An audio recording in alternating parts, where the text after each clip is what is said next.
अपभ्रंश शैली भारतीय कला में एक परिवर्तनशील रूप को दर्शाती है। यह भाषा और साहित्य में अपभ्रंश शब्द के प्रयोग के समान है। अपभ्रंश शैली प्राचीन और आधुनिक शैलियों के बीच एक महत्वपूर्ण कड़ी है।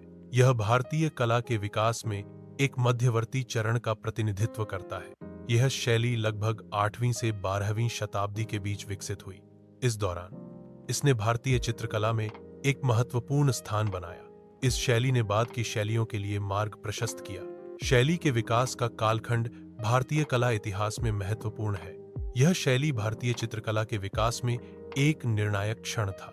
अपभ्रंश भाषा में लिखे गए जैन धर्म ग्रंथों में इस शैली के चित्र पाए जाते हैं। कल्पसूत्र और कालकाचार्य कथा जैसी पांडुलिपियों में इस शैली के चित्र मिलते हैं। ये चित्र धार्मिक कथाओं को दर्शाते हैं। जैन धर्म ग्रंथों की पांडुलिपियों में चित्रित कथाएं धार्मिक शिक्षाओं को प्रस्तुत करती हैं। इन चित्रों का साहित्य से गहरा संबंध है, जो धार्मिक ग्रंथों को दृश्य रूप में प्रस्तुत करते हैं। चित्र छोटे आकार के होते थे क्योंकि इन्हें ताड़पत्र और बाद में कागज की पांडुलिपियों पर बनाया जाता था।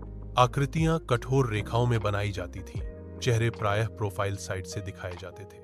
ताड़पत्र पांडुलिपियों पर चित्र छोटे आकार के होते थे। कागज की पांडुलिपियों पर भी चित्रों का आकार छोटा रखा जाता था। चित्रों में आकृतियां कठोर रेखाओं और प्रोफाइल से दर्शाई जाती थीं। चित्रकला में गेरुआ रंग का प्रयोग मिट्टी के रंग को दर्शाता है, जो प्राकृतिकता का प्रतीक है। लाल रंग ऊर्जा और उत्साह का प्रतीक है, जिसका उपयोग चित्रों में भावनाओं को दर्शाने के लिए किया जाता था। पीला रंग ज्ञान और प्रकाश का प्रतीक है, जो चित्रों में स्पष्टता और प्रेरणा लाने के लिए प्रयोग किया जाता था। नीला और हरा रंग शांति और प्रकृति का प्रतीक है, जो चित्रों में संतुलन और सद्भाव लाने के लिए प्रयोग किया जाता था। जैन तीर्थंकरों के जीवन प्रसंग प्रारंभिक विषय वस्तु थे। धार्मिक कथाएं जैन कला के प्राथमिक विषय के रूप में उभरी।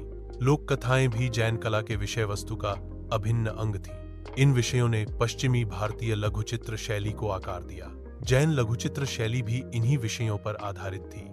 यह परंपरा जैन कला के विकास का आधार बनी।